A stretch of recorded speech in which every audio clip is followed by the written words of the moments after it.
එකපාරට මාක්මාව වක්ගඩු සහ ආමාශය ලෙඩ දුන්නා. බීලා නම් මේත් කමක් නෑ. නන්දන ගුණතිලක මේ යෑමට පෙර කළ අවසන් සංවේදී සටහන මෙන්න. හිටපු පාර්ලිමේන්තු මන්ත්‍රීවරයෙකු නන්දන ගුණතිලක මහතා අද අලුයම අභාව ප්‍රාප්ත වුණා.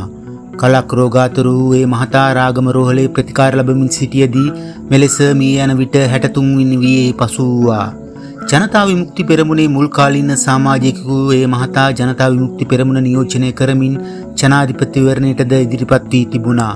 එමෙන්ම එම පක්ෂය නියෝජනය කරමින් පසු කාලයක එක්සත් ජනතා නිදහස් සන්ධානයෙන් පාර්ලිමේන්තුවට පිවිසී මහතා වැඩ බලන තැපැල් හා විදුලි සංදේශ සහ සංචාරක අමාත්‍ය ධූරයක්ද හෙබවනු ලැබුවා.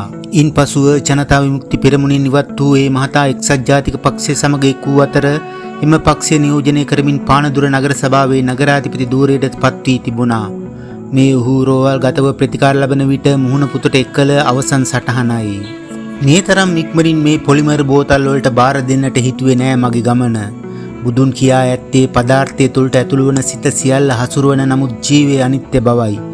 මාක්ස්ට සිත පදාර්ථය විසින් නිර්මාණය කර දෙයි.